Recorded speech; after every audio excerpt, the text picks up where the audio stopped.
कल हम लोगों ने रिस्क असेसमेंट के जनरल अप्रोच जो है रिस्क असेसमेंट का, उसको हम लोगों ने डिस्कस किया था। 5 स्टेप रिस्क असेसमेंट को डिस्कस किया था हम लोगों ने। और 5 स्टेप रिस्क असेसमेंट में जो सबसे पहला स्टेप्स था वो था आइडेंटिफाई द हजार्ड, हजार्ड्स को आइडेंटिफाई करना। सेकंड स्टेप था identify the people at risk, यानी कि कौन कौन से लोग उस हजार्ड के कांटेक्ट में आ सकते हैं। तीसरा स्टेप था इवैल्यूएट द रिस्क, रिस्क का इवैल्यूएशन करना कि लेवल क्या है उसका, और ये डिसाइड करना प्रिकॉशंस क्या लेने हैं उसके रिगार्डिंग। फोर्थ स्टेप होता है रिकॉर्ड सिग्निफिकेंट फाइंडिंग्स, जो रिकॉर्ड्स आप मिले हैं, फाइंडिंग्स मिले हैं, उसको रिकॉर्ड करना। एंड फिफ्थ स्टेप्स होता है रिव्यू करना, time to time risk assessment को रिव्यू करते रहना। तो पहला स्टेप जो था आइडेंटिफाई द हजार्ड, हजार्ड्स के आइडेंटिफिकेशन के बहुत से मेथड थे, जिसमें हम देखा था कि कैरी आउट एक वर्कप्लेस इंस्पेक्शन, अगर वर्कप्लेस का इंस्पेक्शन करते हैं तो उससे हजार्ड पता चल जाते हैं। जॉब सेफ्टी एनालिसिस या टास्क एनालिसिस करते हैं, जिसमें हम लोग जॉब को छोटे छोटे पार्ट्स में तोड़ करके उसके बाद एक एक स्टेप्स के हजार्ड्स को आइडेंटिफाई कर लेते हैं। फिर जो कंसल्टेंट है उनके इंफॉर्मेशन, जो सोर्स ऑफ इंफॉर्मेशन है, उसके थ्रू हम लोगों को हजार्ड्स पता चल जाता है। लेजिस्लेशंस यानी लॉज को जो हम पढ़ते हैं तो उसके अंदर डिफरेंट लॉज हैं, जैसे इलेक्ट्रिसिटी एक्ट है, तो एक्ट को जब हम लोग पढ़ते हैं तो उसके अंदर हजार्ड्स पता चलते हैं हम लोगों को। फिर मैन्युफैक्चरर कुछ इंफॉर्मेशन देता है, कोई इक्विपमेंट्स है, कोई मशीन है, कोई जो भी चीज़ें मैन्युफैक्चरर से लेते हैं, तो मैन्युफैक्चरर फॉर एग्जांपल्स हम लोग को मैनुअल दिया जाता है, यूजर्स मैनुअल, तो उसके अंदर भी हजार्ड के बारे में बताया जाता है। तो इंसिडेंट डेटा, पीछे का जो रिकॉर्ड्स हैं हमारे पास, जो घटनाएं घटित हुई हैं, इंसिडेंट हुए हैं, तो उससे हम लोग जो है वो पता कर लेते हैं कि कौन कौन से हजार्ड्स हमारे ऑर्गेनाइजेशन में हैं और किस जगह पर हैं।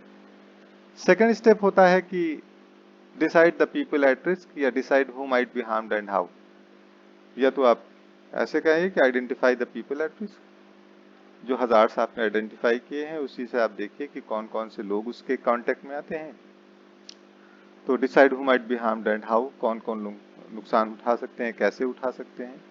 तो कौन कौन से लोग हो सकते हैं, वर्कर्स हो सकता है जो वो काम कर रहा है, या मशीन का ऑपरेटर हो सकता है, या कोई सुपरवाइजर हो सकता है जो कि वहां पर खड़ा होकर के सुपरवाइज कर रहा है काम को, या कोई और भी मैनेजरियल स्टाफ हो सकता है जो कि वहां पर गया है। मेंटेनेंस का कोई स्टाफ हो सकता है, वो मेंटेनेंस स्टाफ हमारे ऑर्गेनाइजेशन का हो सकता है, या फिर ऑन ऑफ साइड ऑर्गेनाइजेशन के बाहर का कोई मेंटेनेंस स्टाफ हो सकता है जिसको हजार्ड कांटेक्ट में आ जाए। कोई कॉन्ट्रैक्टर हो सकता है, कोई कंपनी का विजिटर हो सकता है, कोई क्लीनर्स हो सकता है, या हाउसकीपर हो सकता है, या कोई विजिटर आया हुआ है जो कंपनी के अंदर, कोई कस्टमर आया हुआ है हमारे प्रोडक्ट्स को देखने के लिए, जिसके लिए पीपीज और इंडक्शन ट्रेनिंग प्रोवाइड की जाती है। तो विजिटर हो सकता है, कोई कस्टमर हो सकता है, मेंबर ऑफ द पब्लिक हो सकती है, कोई भी ऐसा बंदा जो आया हो इंस्पेक्शन करने के लिए। उसके अलावा ट्रेसपासर भी हो सकते हैं, ट्रेसपासर में कोई बच्चे भी हो सकते हैं, बच्चों के अंदर क्यूरियोसिटी अधिक होती है कि वो देखने के लिए कि कहाँ पर क्या चल रहा है, मशीनें कैसे काम करती हैं, तो वो बैरिकेशन को तोड़ करके ऑर्गेनाइजेशन के अंदर आ जाते हैं। तो ट्रेसपासर को बहुत अधिक ध्यान में रखते हैं हम लोग। या कोई और भी हो सकता है जो कि किसी दूसरे इंटेंशन से ऑर्गेनाइजेशन के अंदर आया हो। तो ये पहला स्टेप्स होता है आइडेंटिफाई द हजार्ड, एंड दूसरा स्टेप्स होता है कि identify the people who is eight risk, कौन कौन से लोग उस हजार्ड के कांटेक्ट में आ सकते हैं। तीसरा स्टेप हम जानते हैं कि इवैल्यूएट द रिस्क, रिस्क का इवैल्यूएशन करना होता है। तो इवैल्यूएट करने के लिए, रिस्क को उसका मूल्यांकन करने के लिए लाइक्लीहुड और सेवरिटी दोनों चीजों को हम लोग देखते हैं कि कोई हजार्ड है या कोई जिससे हजार्डस इवेंट हो सकता है, तो उसमें जो लाइक्लीहुड है, घटना घटित होने की संभावना क्या है, एंड सेवरिटी कॉन्सिक्वेंसेस कितना निकलेगा उसकी उसकी उसकी वजह से। तो लाइक्लीहुड को हम लोग 5x5 रिस्क मैट्रिक्स के थ्रू जब हम लोग कैलकुलेट करते हैं, तो लाइक्लीहुड को हम लोग 5 डिफरेंट कैटेगरीज में बांट देते हैं। पहला होता है कि वेरी अनलाइकली, कि हाँ, घटना घटित होने की संभावना जो है वो बहुत ही कम है, रेयरली है, क्योंकि सारे सेफ्टी मेजर्स हम लोगों ने अपना लिए हैं, इसलिए बहुत कम है। सेकंड है कि अनलाइकली, हो सकता है कि घटना घटित हो जाए अगर कोई लापरवाही करे तो। फिर तीसरा है फेयरली लाइकली, घटना घटित होने की संभावना है यहाँ पर। लाइकली का मतलब है कि हाँ, यहाँ पर लगभग चांसेस है कि 80% घटना घटित होगी। और वेरी लाइकली का मतलब है कि ये 100% हम लोग कह देते हैं कि नहीं, ये बंदा गिरेगा ही गिरेगा ऊपर से भी। उसी तरीके से सेवरिटी, घातक परिणाम, चोट, ये गंभीरता, जो कॉन्सिक्वेंसेस होंगे उस हजार्डस इवेंट के, उसको भी हम लोग 5 डिफरेंट कैटेगरी में बांटते हैं। अगर उस लाइकलीहुड की वजह से कोई घटना घटित हुई, वेरी अनलाइकली है कि नहीं होगी बिल्कुल, और अगर होगी भी तो बहुत ही माइनर इंजरी होगी, तो हम लोग कहेंगे लाइकलीहुड 1 और सेवरिटी 1। अगर घटना घटित होने की संभावना बहुत कम है, लेकिन अगर इंजरी के चांसेस थोड़ा सा, यानी कि इंजरी की जो लेवल्स है वो थोड़ा ज्यादा है, फर्स्ट एड की रिक्वायरमेंट पड़ेगी, तो हम लोग उसको सेवरिटी 2 कहेंगे। उसी तरीके से अगर चोट लगने की संभावना ज्यादा है, लॉस्ट टाइम इंजरी होगी। लॉस्ट टाइम इंजरी कहते हैं कि जिसमें कोई भी वर्कर 24 आवर्स के लिए अपने काम से हट जाए और विद इन 24 आवर्स अपने वर्क पे रिज्यूम ना कर सके, आ ना सके, वापस ना आ सके, तो हम लोग उसको कहते हैं कि लॉस्ट टाइम इंजरी। और अगर जल्दी आ जाता है तो लॉस्ट टाइम इंजरीज में उसको नहीं डालते हैं, क्योंकि जब रिपोर्ट बनाई जाती है एक्सीडेंट की रिपोर्टिंग की, तो उसमें लिखा जाता है कि इंजरी लॉस्ट टाइम थी कि नॉन लॉस्ट टाइम थी। तो लॉस्ट टाइम का मतलब है कि अगर कोई 24 आवर के लिए भी अपने काम पे ना, ऐसी चोट लगी कि वो 24 घंटे तक के वो अंदर, सिर्फ 24 घंटे के भीतर अपने काम को स्टार्ट नहीं कर सकता है, ऐसी चोट लगी है, तो उसको लॉस्ट टाइम इंजरी कहते हैं। चौथी है हॉस्पिटल ट्रीटमेंट। अगर कहीं को ऐसी चोट लगी जिसमें उस वर्कर को हॉस्पिटल ले जाना पड़े और वहां पर ट्रीटमेंट कराना पड़े, तो उसको 4 कहेंगे सेवरिटी। और कोई डिसेबलिंग इंजरी हो जाए या फैटल डेथ हो जाए या फिर मल्टीपल बोन्स ब्रोकन हो जाए या फिर डिसेबिलिटी ज्यादा हो जाए, उसको हम लोग 5 कहते हैं उसमें। ठीक है, तो इस तरीके से हम लोग कैटेगराइज करते हैं, और चार्ट को हम लोग इस तरीके से देखते हैं कि जो हम लोगों के पास सैंपलिंग चार्ट दी जाती है, तो उसमें ये चीज हम लोग देखते हैं। अगर रिस्क 1 से लेकर के 3 आता है तो एक्सेप्टेबल लेवल कहा जाता है। रिस्क का मतलब RPN, risk prioritisation number, likelihood और इनटू सेवरिटी, अगर 1 से 3 के बीच में आती है तो कहते हैं एक्सेप्टेबल है, कोई एक्शन की रिक्वायरमेंट नहीं। अगर 4 से 6 के बीच आता है तो कहते हैं ठीक है, एक्सेप्टेबल तो है, लेकिन उसके बाद भी हम कुछ एक्शन इसको ले सकते हैं कि और इसको रिड्यूस कर सकें, है ना। लगभग 1 हफ्ते का टाइम भी दिया जाता है कि इसको धीरे धीरे कम करने की कोशिश करो। फिर 8 से 12 अगर रिस्क आता है, RPN, रिस्क प्रायोरिटाइजेशन नंबर, तो हम लोग कहते हैं टॉलरेबल तो है, बर्दाश्त किया जा सकता है, however efforts should be made to reduce the risk, लेकिन कुछ ऐसी कोशिश हमको करनी पड़ेगी जिसकी वजह से रिस्क को रिड्यूस किया जा सके। उसी तरीके से अगर 15 से 16 के बीच में आती है, 15 या 16 आती है, तो अनएक्सेप्टेबल माना जाता है और इमीडिएट एक्शन हमको लेना पड़ता है कि उसको तुरंत रिड्यूस करिए। और अगर 20 से 25 आती है तो ये भी अनएक्सेप्टेबल होता है और वर्क को तुरंत स्टॉप करना चाहिए, और जब तक के वो रिड्यूस ना हो जाए, कितना रिड्यूस ना हो जाए, जो एक्सेप्टेबल लेवल के अंदर ना आ जाए, तब तक के उसको हम लोग काम को चला नहीं सकते हैं, स्टार्ट नहीं कर सकते हैं। अब फॉर एग्जाम्पल देखा कि एक एस्काफोल्ड लगी हुई है, लेकिन एस्काफोल्ड के जो नीचे बेस प्लेट है या जो लेजर लगाए गए हैं या जो क्रॉस ब्रेसेस यूज किया गया है वो ठीक नहीं यूज किया गया है, तो लैडर्स बंधी नहीं है बिल्डिंग से, तो गिरने की संभावना लैडर्स की ज्यादा है। उसके ऊपर वर्कर काम कर रहे हैं और ऊंचाई उसकी 50 फीट है, तो 5 वर्कर उसके ऊपर चढ़े हुए हैं। तो हमने देखा तो उसको तुरंत इमीडिएटली कहा कि गिरने की संभावना भी ज्यादा है, 5 है, और गिरेगा तो चोट भी बहुत गंभीर आएगी, हो सकता है डेथ हो जाए या मल्टीपल बोन इंजरी हो जाए। तो आपने कहा कि 5 रिस्क लाइकलीहुड है गिरने की संभावना और सेवरिटी भी 5 है कि हो सकता है डेथ हो जाए। तो 5 आपने जब लाइकलीहुड 5 कहा तो 5 एंड सेवरिटी को आपने 5 कहा, तो 5 into 5 likelihood into severity is equal to 25। तो ये 25 पे आया, तो 25 पे आया तो इमीडिएटली रोकना है, तो आपने फट से वहां पर कहा सुपरवाइजर के कि काम रुकवाओ, इनको जल्दी नीचे उतरवाओ, तो उसने उतार दिया। उसके बाद आपने कहा कि ये वर्क तभी रिज्यूम हो सकता है, इसका फोल्ड तभी यूज हो सकती है जब इसकी बेस प्लेट लगाई जाएगी, इसमें क्रॉस ब्रेसेस को सही तरीके से लगाए जाएंगे और इसके अंदर जो है वो जो इसका फोल्ड है वो सामने की बिल्डिंग से इसको टाई किया जाएगा।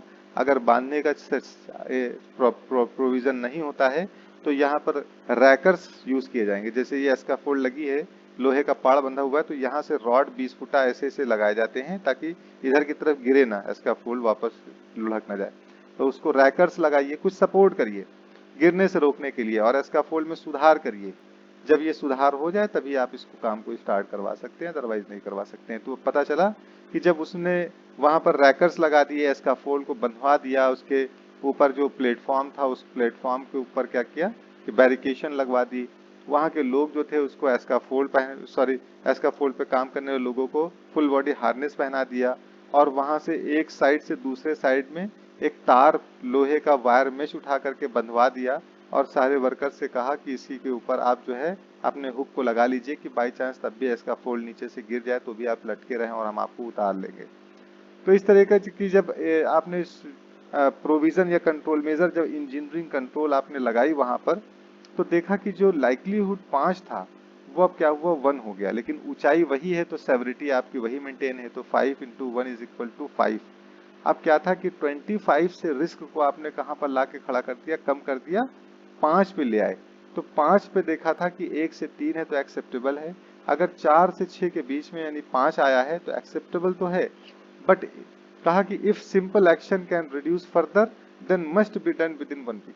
इसके अलावा भी अगर कुछ कंट्रोल मेजर आप लगा करके उसको और भी कम कर सकते हैं गिरने की संभावना को, तो आप उसको 1 हफ्ते के अंदर कर लीजिए। तो आप ट्रेनिंग का भी प्रावधान आपने लगा दिया उसके अंदर कि वो जो जो बंदे चढ़ के काम करेंगे उसको ट्रेनिंग भी प्रोवाइड करेंगे। मॉर्निंग में टूल बॉक्स टॉक भी प्रोवाइड किया जाएगा, एस्काफोल्ड को सही तरीके से यूज करने की ट्रेनिंग प्रोवाइड की जाएगी। तो इस तरीके से जब हमने और भी रिड्यूस किया और भी कम किया, तो क्या हुआ कि अब 25 से उठा करके 1 कर दिया आपने, ठीक है ना। तो कहाँ 25 था, कहाँ अनएक्सेप्टेबल लेवल में था, कहाँ एक्सेप्टेबल लेवल में कंट्रोल मेजर लगा करके आप ले आए, तो आप 5 पे काम कर सकते हैं। फिर अप्लाइंग द कंट्रोल मेजर को अप्लाई करना। जैसे कि पीछे हम लोगों ने देखा है कि कंट्रोल मेजर जो होता है वो उसी को हम लोग जो पिरामिड्स होता हम लोगों ने पढ़ा था, एक हायरार्की को पढ़ा था, श्रृंखला को पढ़ा था, कि सबसे पहले हम लोग हजार्ड्स को एलिमिनेट करने की कोशिश करते हैं कि वो सोर्स ही रिमूव कर दिया जाए, सोर्स से ही रिमूव कर दिया जाए, या उसके बाद में क्रिएट ए सेफ प्लेस, उसके लिए सेफ प्लेस बनाया जाए, क्रिएट ए सेफ पर्सन, एक पर्सन को वहां पर सेफ तरीके से वहां पर खड़ा किया जाए, उनको सेफ सिस्टम ऑफ वर्क के बारे में बताया जाए, मेथड स्टेटमेंट के बारे में बताया जाए, इंस्ट्रक्शन ट्रेनिंग प्रोवाइड की जाए, सुपरविजन मेंटेन किया जाए, इस तरीके से उनके बिहेवियर को कंट्रोल किया जाए, तो लोगों को सेफ किया जाए, ठीक है ना। कंट्रोल मेजर का वही चीज रहेगा, एलिमिनेट करिए, सब्स्टिट्यूट करिए, इंजीनियरिंग कंट्रोल लगाइए, है ना, एडमिनिस्ट्रेटिव कंट्रोल लगाइए, पीपीस प्रोवाइड करिए।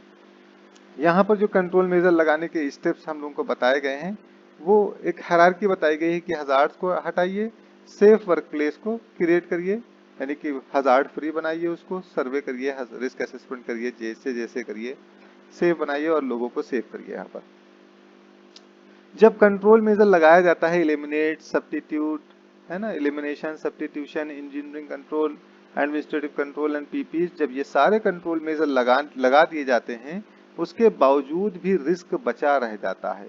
जैसे अभी आपने देखा कि जितने कंट्रोल मेजर लगाने थे आपने लगा करके लाइक्लीहुड 1 कर दिया, और कॉन्सिक्वेंसेज अभी भी 5 है, सेवरिटी 5 है, तो 5 into 5 is equal to 5, 5 into 1 is equal to 5। तो रिस्क प्रायोरिटाइजेशन नंबर, आरपीएन, यानी रिस्क का जो प्रायोरिटाइजेशन नंबर है, प्रायोरिटाइजेशन नंबर, तो वो आपका क्या है, यहाँ पर आरपीएन कितना आया, 5 आया। तो 5 भी आप जानते हैं कि 5 भी तो रिस्क में है ना। अच्छा, आप अगर ये कहते हैं कि 5 को ही छोड़ दिया जाए, तो नहीं छोड़ सकते उसको। 5 का मतलब है कि 5 का लेवल जो है, इसी रिस्क तो अभी भी 5 तक के बचा हुआ है, इसी को हम लोग क्या कहते हैं, जो बचा हुआ कंट्रोल मेजर लगाने के बाद, रिस्क कंट्रोल मेजर लगाने के, यानी कंट्रोल मेजर लगाने के बाद जब कंट्रोल मेजर लगा देते हैं, उसके बाद जो बचा हुआ रिस्क रह जाता है, उस रिस्क को हम लोग क्या कहते हैं, रेजिडुअल रिस्क कहते हैं, बचा हुआ रिस्क कहते हैं, ठीक है ना। तो जो बचा हुआ रिस्क रह जाता है उसको हम लोग रेजिडुअल रिस्क कहते हैं। वही यहाँ पर बताया गया है कि residual acceptable and tolerable risk, जो बचा हुआ रिस्क यहाँ पर बचा हुआ रह गया है, उसको हम लोग क्या करते हैं, और भी ट्रेनिंग के थ्रू, एजुकेशन के थ्रू, और भी हम लोग कंट्रोल मेजर लगा करके कम करने की कोशिश करते हैं उसको, ठीक है ना। तो ये रिस्क को कम करने का तरीका जिसको हम लोगों ने पीछे भी डिस्कस किया था, और इस कंट्रोल मेजर हायरार्की को भी हम लोगों ने पढ़ा था कि elimination, substitution, engineering control, administrative control and PPEs, elimination, substitution, engineering control and PPEs, administrative control and PPEs, ये वैसे ही एज इट इज जैसे पहले हम लोगों ने डिस्कस किया था। तो ये थर्ड स्टेप था कि वहां पर हम लोग रिकॉर्ड्स अपने कंट्रोल मेजर जो फाइंडिंग्स मिली हैं, evaluate the risk and apply the control measure. Risk को इवेल्यूट करना, उसका मूल्यांकन करना और कंट्रोल मेजर को यानी कि लगाना उसको। उसके बाद फोर्थ स्टेप में हम लोग को रिकॉर्ड द सिग्निफिकेंट फाइंडिंग्स, अपनी फाइंडिंग्स को रिकॉर्ड करना होता है। ठीक है ना, जो भी चीजें मिली हैं उसको हम लोग रिकॉर्ड्स करते हैं। फिफ्थ स्टेप्स जो हम लोगों ने डिस्कस किया था वो रिव्यू करना होता है कि हम लोग रिव्यू करते हैं टाइम टू टाइम। कब रिव्यू करते हैं? जैसे कोई पर्सन अगर चेंज हो गया है, कोई इंसिडेंट एक्सीडेंट हुआ है, या टाइम पूरा हो गया है, या टेक्नोलॉजी चेंज हो गई है, या प्लेस चेंज हो गया है। तो इस तरीके से हम लोग जब भी ऐसा कुछ प्रोसेस चेंज होता है, या सब्सटेंस चेंज होता है, या इक्विपमेंट चेंज होता है, या वर्क प्लेस इन्वायरमेंट चेंज होता है, या लोग चेंज हो जाते हैं, या लीगल स्टैंडर्ड्स में कुछ बदलाव या अपग्रेडेशन आता है, तो हम लोग क्या करते हैं, उसको रिव्यू करते हैं। ठीक है, so there is a reason to suspect the assessment is not valid. जब आप देखेंगे कि कुछ ऐसे सस्पेक्ट, ऐसे रीजन आते हैं, कुछ ऐसी चीजें निकल के आती हैं, जब हम लोग कहते हैं कि ये रिस्क असेसमेंट जो है वो वैलिड नहीं रहा। अगर कोई एक्सीडेंट हो जाएगा तो रिस्क असेसमेंट आउटडेटेड हो जाएगा। कोई नियर मिस हो जाएगी तो इसके मतलब रिस्क असेसमेंट अब वैलिड नहीं रहा। अगर कोई इल हेल्थ नोट होता है वर्कर्स का, तो भी हम लोग कहते हैं रिस्क असेसमेंट अब वैलिड नहीं रहा। तो इस तरीके से हम लोग कहते हैं कि अब इन केसेस के अंदर रिस्क असेसमेंट जो है वो वैलिड नहीं रहा। तो application of risk assessment for specific types of risk and special cases. क्या एप्लीकेशन है रिस्क असेसमेंट का? स्पेसिफिक टाइप्स ऑफ रिस्क क्या है? जैसे फायर का रिस्क असेसमेंट किया जाता है ना। अब जब फायर का रिस्क असेसमेंट करते हैं, डिफरेंट टाइप्स के रिस्क असेसमेंट किया जाता है। फायर का रिस्क असेसमेंट कर सकते हैं आप, है ना। हाँ, किसी एक मशीन, पर्टिकुलर मशीन अगर यूज करने के लिए कोई जा रहा है तो उस पर्टिकुलर मशीन से रिलेटेड हजार्ड्स का रिस्क असेसमेंट कर सकते हैं। एक जनरल रिस्क असेसमेंट, वेल्डिंग का कोई काम करने जा रहा है तो उसका रिस्क असेसमेंट कर सकते हैं। कोई क्रेन के बारे में बात कर रहा है, क्रेन सेफ्टी के बारे में, तो उसकी रिस्क असेसमेंट कर सकते हैं। तो जब फायर का रिस्क असेसमेंट करते हैं तो कुछ फैक्टर्स इसको कंसीडर किया जाता है। Construction and use of building, किस तरीके का बिल्डिंग का कंस्ट्रक्शन है और किस तरीके से यूज किया जा रहा है, किनके द्वारा यूज किया जा रहा है। इमरजेंसी रूट और एग्जिट्स कहाँ कहाँ पर है तो कितने हैं और कहाँ पर हैं। फायर डिटेक्शंस कहाँ कहाँ पर लगे हैं, वार्निंग सिम्टम्स कहाँ कहाँ पर दिए गए हैं। फायर फाइटिंग इक्विपमेंट्स कौन कौन से हैं जो कि वहां पर लगे हुए हैं। रिमूवल और the safe storage and dangerous substances कहाँ कहाँ पर हैं। इमरजेंसी फायर इवैक्यूएशन प्लान कैसा है आपका, है भी, मेंटेन है कि नहीं है। नीड्स ऑफ वल्नरेबल पीपल्स, कौन कौन से लोग ऐसे हैं जो असमर्थ हैं मूव करने के लिए, जिसमें डिसेबिलिटी है। फिर और इंफॉर्मेशन, एम्प्लॉयज की इंफॉर्मेशन, प्रीमाइसिस की इंफॉर्मेशन, स्टाफ के फायर सेफ्टी की ट्रेनिंग होती है कि नहीं होती है, कहाँ होती है, कितनी होती है, कैसे होती है। तो फायर रिस्क असेसमेंट के भी स्टेजेस में वही रहेंगे। जैसे 5 स्टेप्स में identify the fire hazards, identify the people who are at risk, and step 3 evaluate and remove reduce the risk and record your findings and prepare the emergency plan and train them and review and update the regularly. कोई भी risk assessment किया जाएगा उसके steps यही रहेंगे। अब पहला step से आइडेंटिफाई द फायर हजार्ड। अगर फायर हजार्ड्स को आइडेंटिफाई करना है तो फ्यूल कौन कौन से हैं, इग्निशन सोर्स कहाँ कहाँ पर है, ऑक्सीजन कहाँ सोर्सेज कहाँ कहाँ पर हैं। तो फ्यूल पे पेपर भी हो सकता है, पैकेजिंग मटेरियल भी हो सकता है, फर्नीचर भी हो सकता है, highly flammable liquids and gases हो सकते हैं। इग्निशन सोर्सेज में हॉट वर्क है, इलेक्ट्रिकल इक्विपमेंट है, पोर्टेबल हीटर्स हैं। ऑक्सीजन सोर्सेज में ऑक्सीजन सिलेंडर्स हैं, ऑक्सीडाइजिंग सब्सटेंसेज हैं। ये सारी चीजें प्रोवाइड की जाती हैं। फिर स्टेप्स 2 में identify the people who are at risk. कौन कौन से लोग हैं जिसको जो कांटेक्ट में आ सकते हैं, वर्कर्स है, विजिटर हैं, पीपल्स जो आइसोलेटेड लोकेशन पर हैं। स्पेशल कंसिडरेशन वल्नरेबल ग्रुप को दिया जाएगा, कोई डिसेबिलिटी है, चिल्ड्रंस हैं, है ना, जो विजुअल या हियरिंग की प्रॉब्लम्स हैं जिसको। थर्ड स्टेप में इवैल्यूट, रिमूव और रिड्यूस द रिस्क। रिस्क को इवैल्यूट करना, रिमूव करना, रिड्यूस करना। Evaluate the risk of fire occurring, evaluate the risk of people, कौन कौन से कहाँ कहाँ पर फायर हो सकती है, इसको इवैल्यूट करना। किसको, कौन कौन से लोग कांटेक्ट में आ सकते हैं। हजार्ड्स को रिमूव करना, रिमूव और reduce the fire hazard. Then remove और reduce the risk of people. Fire prevention, आग को रोकना, फैलने से रोकना, स्मोक और फ्लेम को। डिटेक्शंस एंड वार्निंग कहाँ कहाँ पर हैं वो प्लेस करवाना। फायर फाइटिंग की ट्रेनिंग प्रोवाइड करा के फायर फाइटर्स को रेडी करवाना, एस्केप रूट मेंटेन करवाना। लाइटिंग इंक्लूडिंग इमरजेंसी लाइटिंग को अरेंज करवाना। साइन एंड नोटिस बोर्ड को वहां पर प्लेस करवाना, मेंटेनेंस करवाना। इवोल्यूशन के अंदर कई चीजें आएंगी। इवोल्यूट का मतलब नापना तौलना, उसके साथ में उसको रिमूव कराना और रिड्यूस कराना भी आ जाता है इसमें।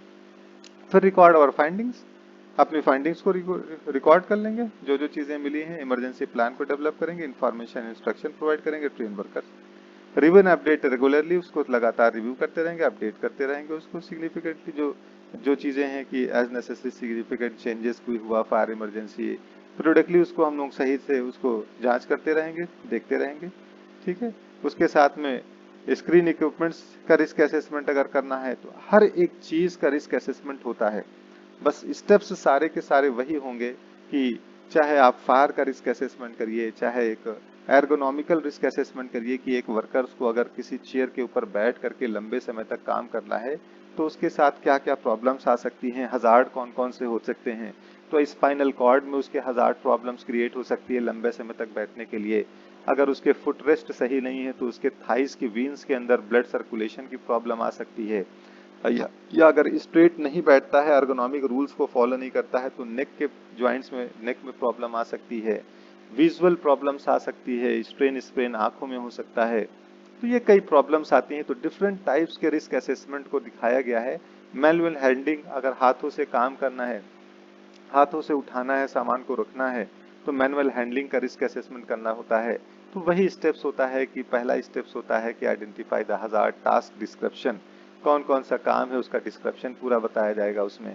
फिर कलेक्ट टेक्निकल इंफॉर्मेशन, जो टेक्निकल इंफॉर्मेशन है उसको कलेक्ट करना है ना।